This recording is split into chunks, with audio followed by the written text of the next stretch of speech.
Hello guys and welcome back to the Mighty Alien 101 TV. As promised, I said I would do a review on the T-34-57.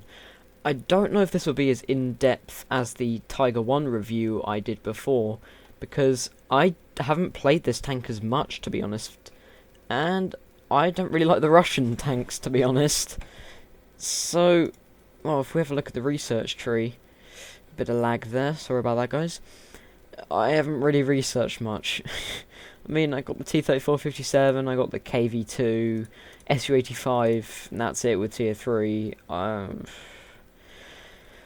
think the best of the Russians comes out in Tier 4 and 5, but obviously I haven't experienced that. But the idea of playing the IS-4, the T-54s, appeals to me, so I don't know.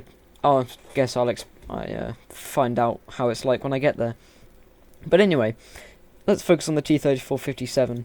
This is probably my favourite Russian tank, doesn't take much, with a 57mm gun, from the name T-34-57, and this is actually a really good tank if you can play it right.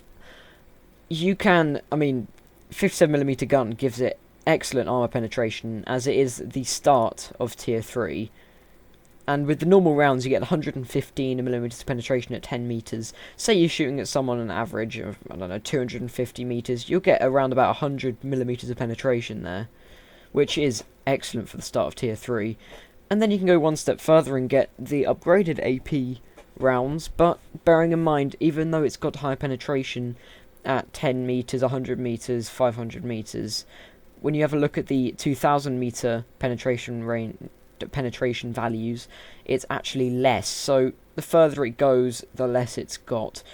So just bear that in mind for long range engagements. I load a bit of both and mostly use this for close range engagements on heavy tanks, and mostly use this as a general ammunition for mid to long range. So the tank itself, nothing really special. It's a T-34 basically. We can see here 45mm of frontal armour, but that 61-degree sloping gives it effective thickness of 84mm of armour along this midpoint. But there are still some weak spots. This hatch is not really a weak spot, as I just realised, but it's still a separate part of armour, and that is where the driver is. So I would recommend shooting there, but more onto that later. So it hasn't got the strongest of armour, but it can still bounce quite a few shots if you're going up against lower tier vehicles. Also, a weak spot is this machine gun port. 45mm of armour, you can get straight through that and kill the machine gunner and maybe hit the fuel tanks and maybe some of the ammo behind them. So on this tank, you're going to want to shoot it here, and on the sides of the turret. See, this is only 45mm, 45 to 48 to 50mm of armour. You want to hit it on the flattest part possible, see it's curved here.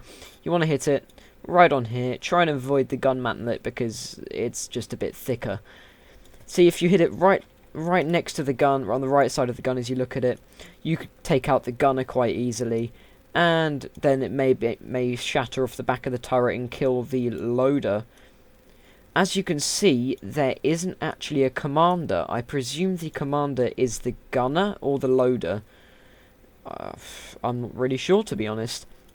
That's one thing I don't actually know about the T-34s, is the loader probably is the gunner, considering the loader, sorry, is probably the commander, considering the gunner would be constantly aiming the gun, and the loader would only have to do his job once the gunner actually fires.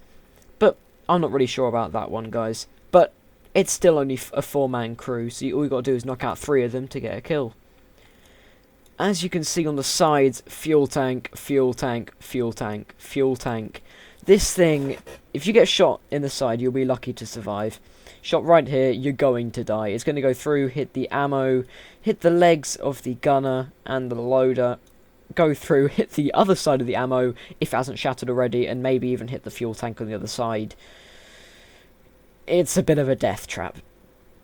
But if we look at the more soft stats, you see it weighs 26.5 tons, pretty pretty light for a very good tank, but it's also extremely fast, 49 kilometers per hour, and that is not some make-believe number, you can hit 48 kilometers per hour, 49 kilometers per hour pretty easily in this, which really gives it an advantage of dodging shots, making it from A to B a lot faster than, say, the German Tigers and maybe even the Panzer IVs.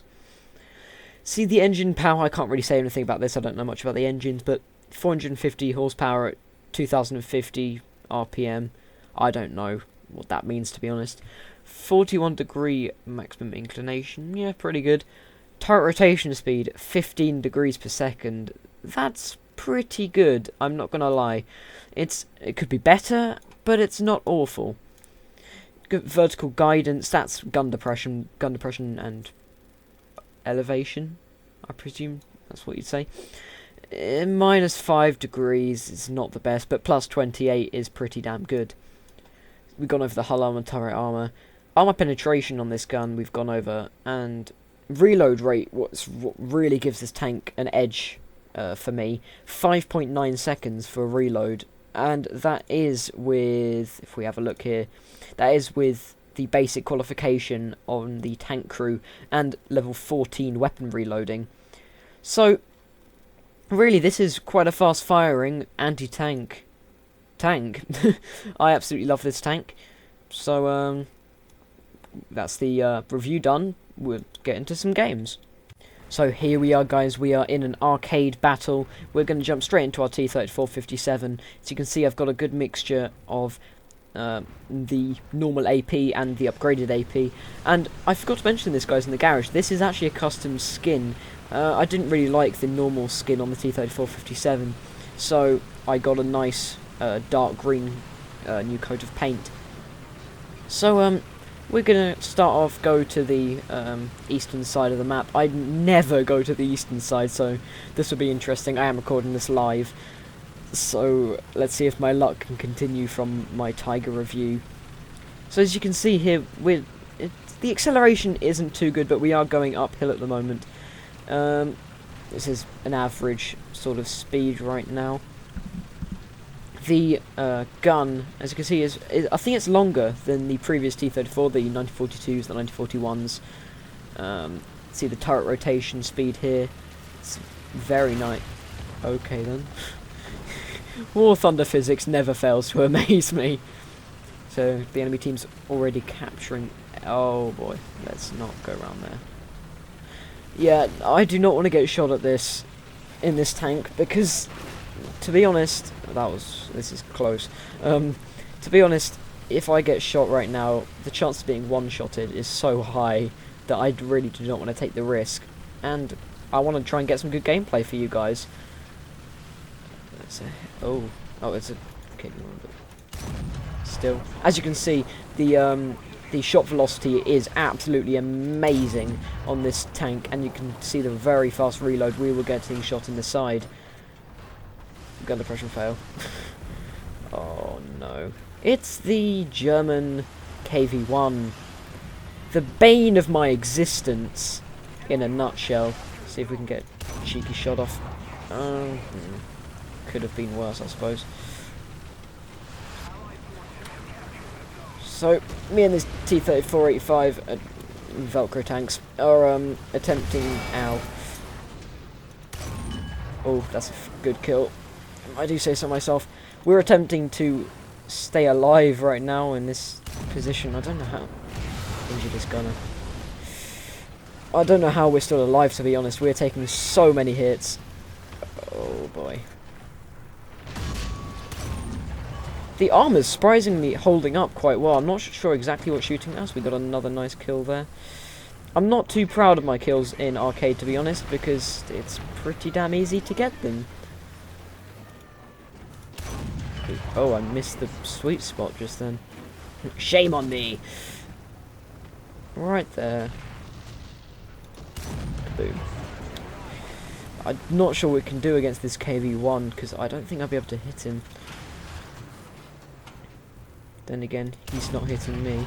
Target undamaged. All I've got is his turret front, which does mean he's constantly aiming at me, and it's not a happy thought. Oh, I took a hit there. Bounced, I think, from the... Oh. T-34-85, that could be a problem. suspension shot. Wanted to get a bit more damage there. We should be able to get a nice shot in here. It's just me, or has my reload increased? No, I must just be paying a bit more attention. Are you confused, LA5? We did damage my ammo, so fair enough to him. Still didn't do anything, but anyway. You can feel proud for trying. Oh, I had to rush that shot. He was aiming in my direction. I was not willing to risk that. Gonna have to be very careful in poking.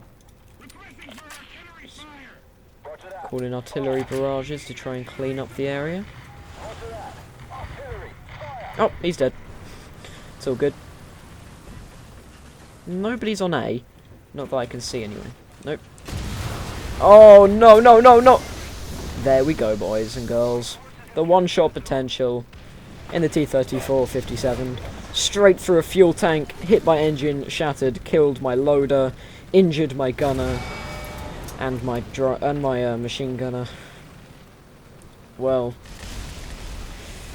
that just goes to show the weakness of the T-34-57. So that was an arcade battle in the T-34-57. Straight after I played that, I tried to get into a realistic battle and got Kursk, not my favourite map, but unfortunately I got one shot. Well, first off, I got shot by a friendly SPAA who knocked out my transmission, and my engine didn't kill me, but left me very, very slow, which meant I couldn't dodge as many shots later on, and then I got one-shotted by a Tiger.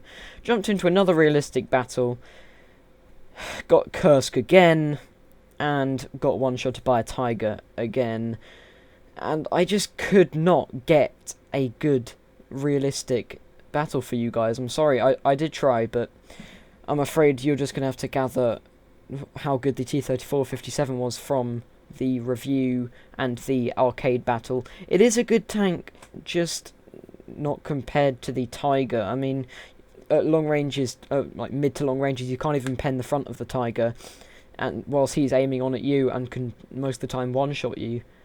So I'm sorry guys, I haven't been able to get realistic battle footage, but I hope you enjoyed this video, and I'll see you guys next time.